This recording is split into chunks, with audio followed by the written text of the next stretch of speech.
요셉이 살아있을 뿐만 아니라 애굽의 총리가 되었다라고 하는 소식을 듣고 야곱은 그의 가족들을 이끌고 애굽으로 떠납니다. 그리고 그들은 고센 땅에 머물게 되는 것입니다. 그러나 이 모든 것이 우연에 의하여 이루어진 것이 아니라 철저하게 하나님의 섭리와 경륜에 의하여 이루어진 것입니다.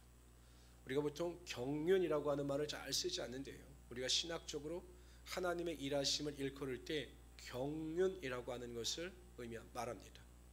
하나님은 모든 것을 예비하시고 섭리하시는 하나님이 되십니다. 그러니까 하나님의 계획에 대해서 우리가 정확히 알 수는 없지만 하나님은 우리 각 개인을 향한 하나님의 섭리, 계획하심이 있습니다. 그런데 경륜이라고 하는 것은 무엇이냐면 하나님의 섭리와 계획하심을 세심하게 또한 세밀하게 완전하게 이루어가시는 하나님의 일하심을 통틀어서 경륜이라고 하는 것입니다. 그러니까 하나님 안에서 예수 믿는 성도의 삶에는 우연이 없어요. 야, 운이 좋아서 그렇게 된 것이야, 뭐 때를 잘 만나서 그렇게 된 것이야 라고 말할 수가 없는 겁니다. 하나님은 성도 각 개인의 삶 가운데 하나님의 섭리와 하나님의 주권 아래서 하나님의 뜻을 완전하게 우리를 통해서 이루어 가시는 하나님이 되시는 것입니다. 기근이 발생하고 그로 인하여 이스라엘 백성들이 애굽으로 이주하는 모든 과정은 하나님의 필연이었습니다. 여러분 생각해 보십시오. 하나님께서 아브라함에게 약속하신 것이 내 자손이 하늘의 무별과 같이 많아질 것이다 라고 하는 약속이셨습니다.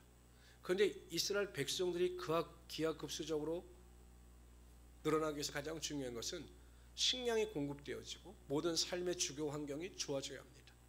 아무래도 가나안 땅보다는 하나님께서 생각하시기엔 애굽 땅이 완벽한 조건을 갖춘 곳이다 생각하고 판단하셨기 때문에 이스라엘 백성들을 그곳으로 인도하여 주신 거죠. 나중에 보면 여러분 이스라엘 백성들이 기하급수적으로 증가하게 되는 것입니다. 하나님 항상 우리 인생을 하나님의 손으로 이끌어 가십니다. 우리가 요셉처럼 지금 당장 고난을 당할 수도 있고 또한 야곱의 가족처럼 우리가 당장 기근을 만날 수도 있지만 하나님은 항상 우리의 인생을 손으로 이끌어 가시는 것이죠. 우리가 지금 당장은 깨달을 수 없고 우리가 지금 당장은 알 수 없지만 어느 순간 시간이 흐른 뒤에 우리의 인생을 뒤돌아보면 하나님께서 기가 막히게 우리의 삶 가운데 일하셨음을 우리가 비로소 깨닫게 되는 것입니다. 그래서 여러분 우리가 살아가는 과정으로 우리의 인생을 판단할 것이 아니라 살아가는 과정 속에서 이끌어지는 하나님의 결과를 바라보시면서 소망 가운데 승리하며 살아갈 수 있는 우리 성도들 되시기를 주님의 이름으로 축원합니다. 우리 1절부터 6절까지 읽도록 하죠. 1절 여러분들 읽어주세요. 읽습니다. 시작.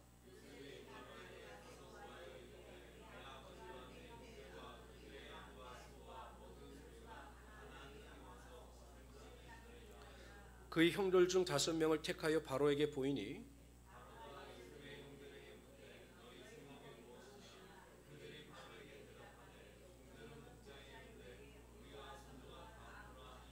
그들이 또 바로에게 구하되 하나님의 땅 가나안 땅에 기근이 심하여 종들이 양떼를 칠 곳이 없기로 종들이 이곳에 거류하고자 왔사오니 원하건대 종들로 고센 땅에 살게 하소서.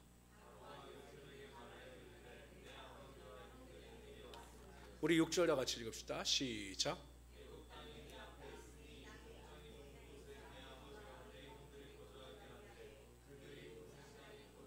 그들 중에 고센 땅에 먼저 가족들을 정착하게 한 뒤에 형 요셉은 바로에게 형들을 소개합니다. 물론 그 전에 여러분 46장에 보면 요셉은 형들에게 어렸을 때부터 자신들의 가족은 목축을 하는 자들이라 라고 말하라고 시켰습니다. 왜냐하면 요셉이 보기에는 자신이 먼저 살아봤기 때문에 고센이라고 하는 땅이 목축을 하기엔 가장 비옥한 땅일 뿐만 아니라 요셉에게 있어서 우선순위는 자신들의 가족이 하나님의 신앙을 지키기에도 가장 좋은 땅이라고 판단하는 것으로 보입니다. 결국 형제들은 요셉이 알려준 대로 왕에게 가서 자신들은 목축하는 사람이라고 소개를 합니다. 그리고 고센 땅에 머물 수 있게 해달라고 요청을 하죠. 왕도 흔쾌히 요셉의 가족들이 고센 땅에 머물도록 허락을 하였습니다. 우리가 예수를 믿고 구원을 받아 하나님의 자녀로 살아간다라고 하는 것이 참 녹록지 않지요. 왜냐하면 이 땅은 공중권세 잡은 사단도 여전히 역사하는 곳이기 때문에 우리가 믿음을 지키면서 살아가는 것은 참 쉽지 않습니다. 그러나 우리는 어찌하든지 간에 이 땅에서 우리가 하나님이 주신 은혜 가운데 우리의 믿음을 지켜나가야 합니다. 우리의 신앙을 지켜나가야 합니다. 영적 싸움 가운데 승리해야 합니다. 근데 가장 중요한 것이 무엇이냐면 그러기 위해서는 분명한 삶의 우선순위를 정해야 한다는 것입니다. 내 삶에 가장 중요하고 우선적인 일이 무엇인가를 반드시 정하고 그리고 나서 뜻을 정해야 합니다.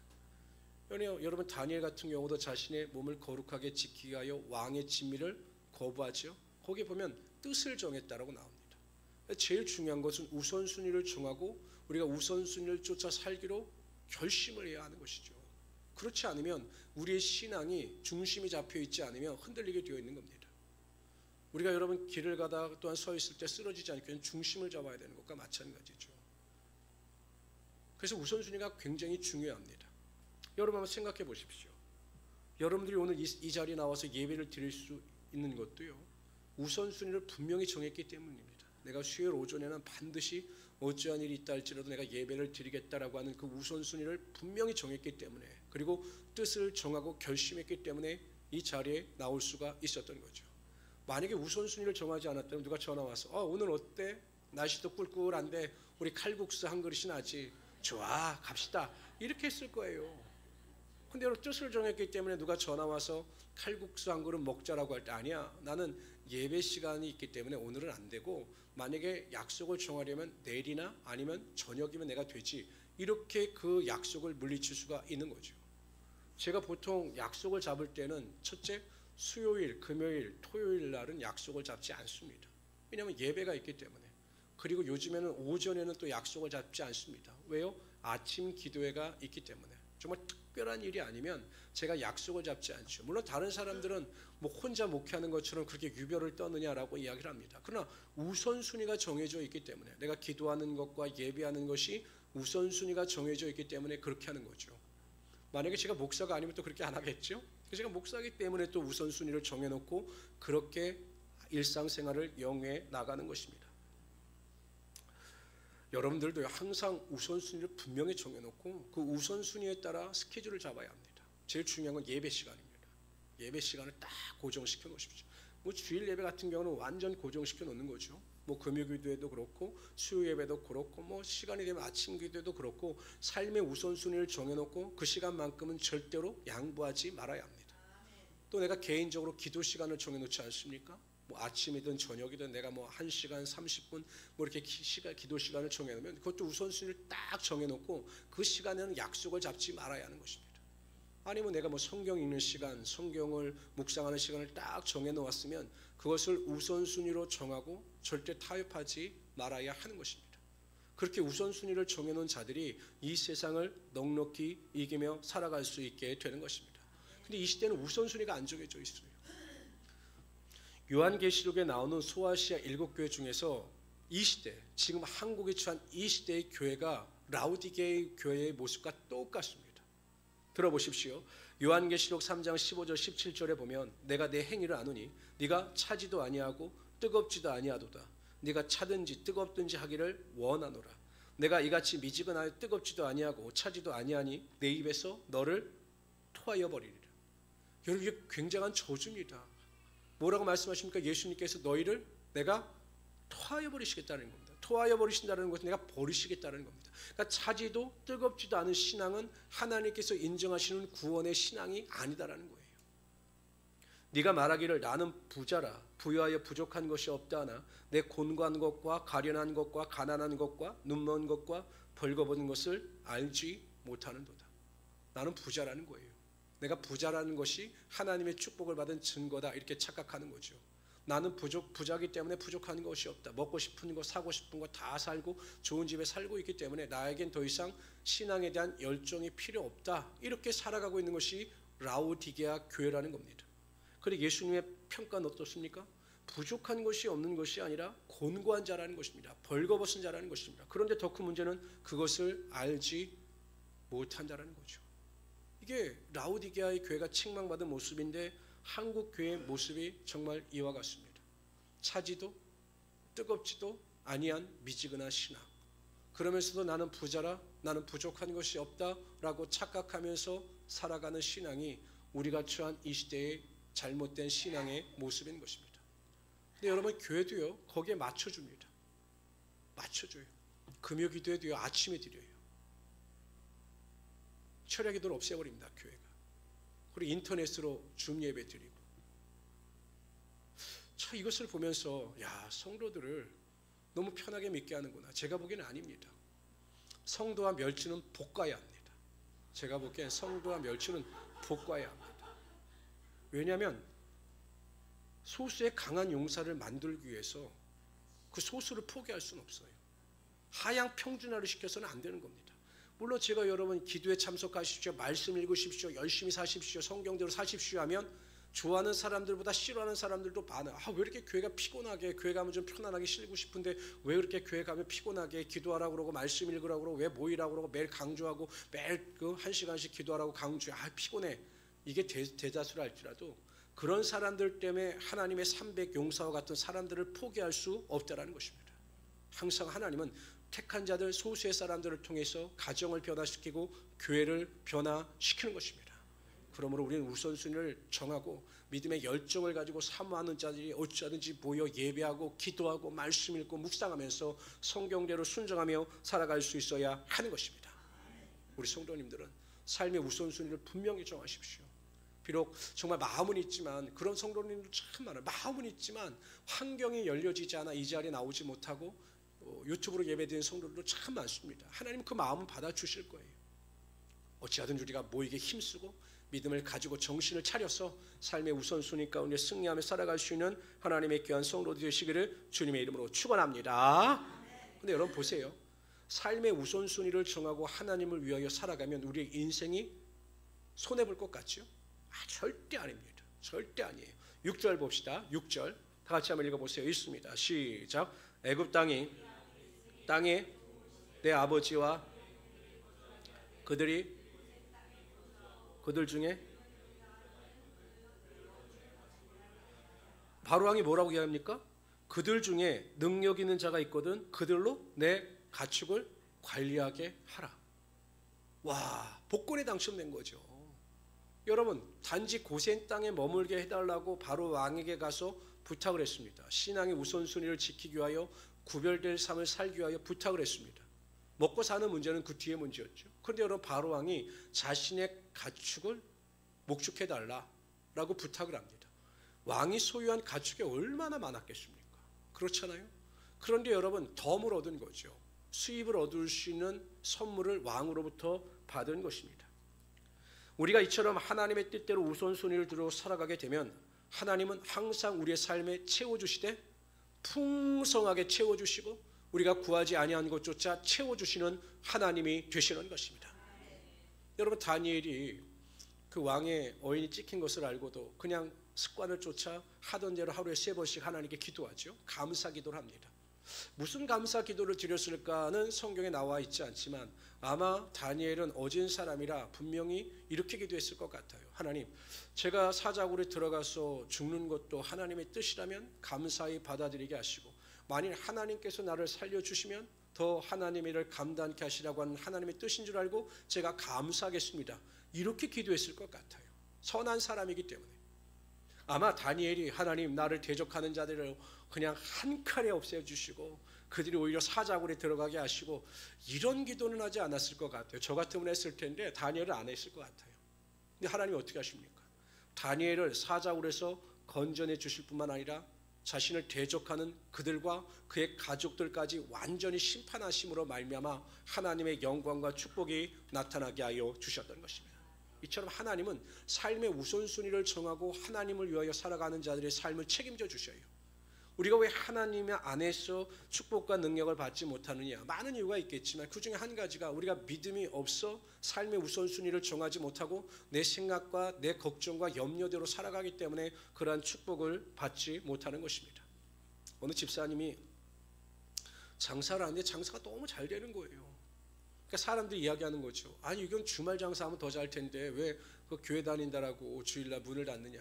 최소한 100만 원 이상은 더 벌 텐데 문을 열어라 이렇게 이야기를 하니까 아니 계산을 해보니까 어떻습니까? 400만 원을 더 벌 수 있는 거예요. 그래서 이렇게 생각했죠. 아 그래 이게 여러분 어떻게 보면 자신을 합리화하기 위한 수단이에요. 그래 내가 400만 원을 벌어서 11조 40을 드리면 목사님도 하나님도 기뻐하실 거야 이렇게 생각을 하고 주일날 문을 열었습니다. 장사가 잘 되죠. 생각했던 것보다 장사가 잘 됩니다. 그런데 기쁘지가 않더라는 거예요. 장사는 잘 되는데 기쁘지가 않더라는 겁니다. 힘만 들고 짜증만 나고 부부간에 장사하면서 싸우고 그래서 아 이건 하나님의 뜻이 아닌가 보다. 우리가 그냥 돈을 포기하자. 그냥 하나님을 위하여 주일날 온전히 예배 드리고 우리가 교회 안에서 있자라고 해서 그 장사를 포기했습니다. 어땠을까요? 더 감사한 것이요. 평일날 이전보다 수입을 하나님께서 더 많이 채워주시더라는 거예요. 그러니까 하나님은 중심을 보시는 하나님이 되시는 거예요. 우리의 마음이 하나님께로만 향해 있다면 그래서 하나님을 위하여 살고자 하는 노력과 결단이 있다면 하나님은 반드시 우리의 삶을 책임지시는 하나님이 되시는 것입니다. 만일 그러한 하나님을 믿지 못한다면 우리가 이 자리에서 하나님을 예배할 이유도 목적도 없는 겁니다. 그러한 하나님을 우리가 믿기 때문에 항상 예배 중심의 삶을 여러분들처럼 살아가는 것입니다. 다시 한번 우리의 믿음을 세우시고 올 한 해 동안 우선순위를 정하시고 그 우선순위를 쫓아 살아가심으로 하나님의 큰 능력과 축복을 받을 수 있는 우리 성도들이 되시기를 주님의 이름으로 축원합니다. 우리 7절부터 12절까지 읽도록 하죠. 제가 7절 읽습니다. 요셉이 자기 아버지 야곱을 인도하여 바로 앞에 서게 하니 야곱이 바로에게 축복하며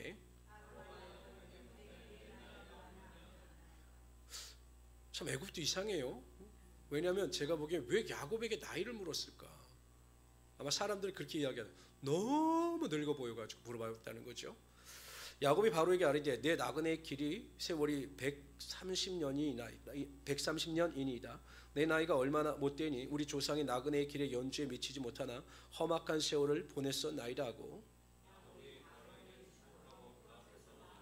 요셉이 바로의 명령대로 그의 아버지와 그의 형들에게 거주할 것을 주되 애굽의 좋은 땅 라암셋을 그들에게 주어 소유로 삼게 하고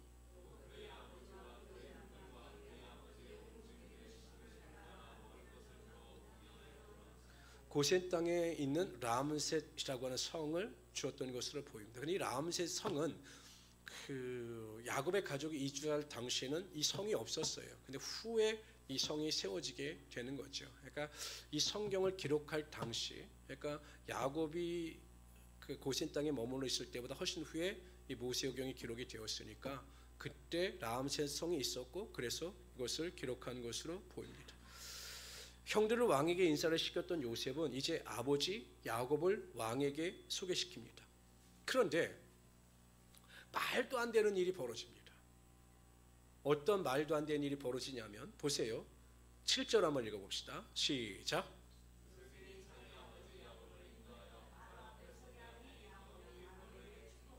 누가 축복을 합니까? 야곱이 바로를 축복합니다. 한 번이면 이해가 됩니다. 10절 봅시다. 10절 시작. 누가 축복을 합니까? 야곱이 바로를 축복합니다. 우리가 상식으로 생각을 할 때 누가 누구를 축복해야 합니까? 바로가 야곱을 축복해야 하는 것입니다. 이렇게 생각해 보죠. 이게 어찌 보면 극단적인 표현이기도 하지만 우리가 이러한 상황도 한번 연대해 볼 수 있어요. 노숙자가 저를 찾아와서 축복하는 겁니다. 목사님 잘 사시고 건강하시고 행복하게 사시기를 제가 축복합니다. 이 말을 들으면 제 기분이 어떨까요? 제가 뭐라고 할까요? 감사하긴 한데 본인이나 잘 챙기세요. 제 걱정할 때가 아닌 것 같습니다. 이렇게 말하지 않겠습니까? 근데 여러분 야곱이나 바로의 입장에서 바로도 그렇겠죠. 아니 얼마나 이분이 그 야곱이 굉장히 연로해 보이면 네 나이가 얼마냐라고 물어요. 그러니까 야곱이 무한하니까 내가 고생한 세월이 많아가지고 내가 다른 조상들보다 좀 그렇게 보입니다. 이렇게 대답을 하잖아요. 그런데 오히려 야곱이 바로를 축복합니다. 그 이유가 어디 있을까? 야곱은 인생의 진정한 복이 무엇인가를 알았던 거죠. 축복의 내용은 나오지 않지만 아마 야곱이 그 바로를 축복한 축복의 내용은 우리가 미루어 짐작할 수 있습니다. 하나님께서 당신과 함께 하시기를 저는 축복합니다. 하나님께서 당신에게 왕으로서 지혜를 주시고 왕으로서 건강 주시기를 저는 하나님께 기도하며 당신을 축복합니다. 아마 이렇게 이야기했을 것입니다. 그러니까 야곱은 이 세상의 진정한 복이 무엇인가를 깨달은 거죠. 하나님께서 함께 하시고 하나님께서 도와주시며 하나님께서 이끄시는 인생이 복이 있는 인생이다라는 것을 깨닫고 바로 왕에게 그러한 축복을 내릴 수가 있었던 것입니다. 또 보면 당당하죠. 정말 당당한 겁니다. 내가 하나님을 믿는 것 때문에 야곱이 굉장히 당당한 거예요. 지금 얻어먹으러 온 주제 아닙니까? 어떻게 보면 기근이 들어서 얻어먹으러 왔는데 축복한다? 하나님을 믿는 믿음에 대한 축복, 복에 대한 자신감이 있었기 때문에 그렇게 말할 수가 있는 것입니다. 성도 여러분, 인생에 있어 가장 큰 복은 예수를 믿어 구원받아 하나님의 자녀가 된 것이 가장 큰 축복인 것입니다. 가장 큰 복인 것입니다. 예수를 통해서 구원받지 못하고 또한 예수를 믿지 못하는 인생은 저주받은 인생인 것입니다. 신명기 33장 29절에 보면 이스라엘이여 너는 행복한 사람이로다. 여호와의 구원을 너같이 얻은 백성이 누구냐? 그는 너를 돕는 방패시요 내 영광의 칼이시로다. 내 대적이 내게 복종하리니 내가 그들의 높은 곳을 밟으리로다. 여러분, 이스라엘 백성들이 하나님의 택하심을 받아 복받은 이유에 대해서 구원의 은혜뿐만 아니라 하나님께서 그들을 지키시고 보호하시고 인도하시기 때문에 그 인생에 복이 있다라고 말씀하고 있는 것입니다. 우리가 단지 구원을 받아 하나님의 자녀가 되어 신분의 변화가 된 것, 이것만도 축복일 수도 있겠지만 정말 행복한 은혜일 수도 있겠지만 하나님께서 택하신 저와 여러분을 외면하지 아니하시고 순간순간마다 우리와 함께 하시고 인도하시며 하나님의 좋은 것으로 채워주시는 하나님이 되시기 때문에 우리는 복을 받은 인생이라는 것입니다. 우리가 그것을 깨달아야 되는 거죠. 그래서 예수 믿고 구원받은 것, 이거 하나만으로 우리는 항상 기뻐하며 하나님과 동행하는 삶을 살아갈 수 있어야 한다는 것입니다. 그러면 우리는 축복의 통로로서 우리 이미 복을 받은 자라잖아요. 복을 받은 자잖아요. 복을 받을 자가 아니라 이미 복을 받을 자고 더 큰 복을 받을 자입니다. 받은 자고 더 큰 복을 받을 자입니다. 그래서 우리가 축복의 통로가 되는 것입니다. 그래서 우리는 어찌하든지 복을 빌어주어야 하는 것이죠. 베드로전서 3장 9절에 보면 악을 악으로 욕을 욕으로 갚지 말고 도리어 복을 빌라. 이를 위하여 너희가 부르심을 받았으니 이는 복을 이어받게 하려 하심이라. 우리는 복을 받은 자들입니다. 그래서 복을 빌어주라는 것이에요. 다른 사람을 축복해 주라는 것입니다. 우리의 말에는 권세가 있습니다.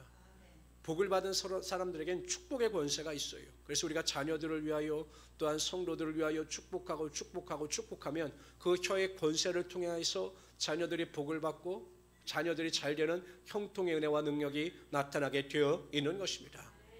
그러니까 우리 권사님들 여러분 지금까지 그렇게 눈물을 흘리며 기도해 오셨기 때문에 자녀들에게 그러한 형통의 축복이 임한 거예요. 본인들은 뭐 알거나 모르거나 우리는 확실히 믿어요. 그래서 우리는 자꾸 계속 손녀 손자들까지 천대의 복이 임할 수 있도록 우리는 계속 복을 빌어주는 것입니다. 기도하면서 그들에게 하나님의 복이 임할 수 있도록 계속 기도하면 그 축복이 그를 통해서 이어지게 된다는 거죠. 더 감사하면 그 복이 이어지게 하려 하십니다. 언젠가 하나님께서 자녀들이 또 그것을 깨닫고 자기 후손들을 위하여 축복의 기도를 할 때 천대까지 복이 이어지게 된다는 것입니다. 저는 우리 모든 성도님들이 그러한 믿음을 가지고 나는 복받은 사람이다. 하나님께서 나에게 축복의 권세를 주셨다. 이걸 확실히 깨닫고 항상 축복할 수 있는 우리 성도들이 되시기를 주님의 이름으로 축원합니다. 한편 여러분, 우리 불신자들에게도 복을 전거해야 합니다. 가장 핵심은 전도하는 거죠.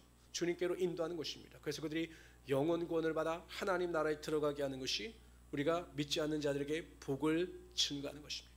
그래서 여러분, 때를 얻든지 못 얻든지 간에 영혼 구원에 대한 은혜를 가지고 항상 믿지 않는 자들에게 복음을 증거함으로 말미암아 하나님께 큰 영광을 돌리며 살아갈 수 있는 하나님의 귀한 성도들이 되시기를 주님의 이름으로 축원합니다. 9절에 보면 우리 9절 한번 다시 한번 읽어봅시다. 9절 읽습니다. 시작. 야곱이 내 세월이 내 나이가 얼마 못 되니 우리 조상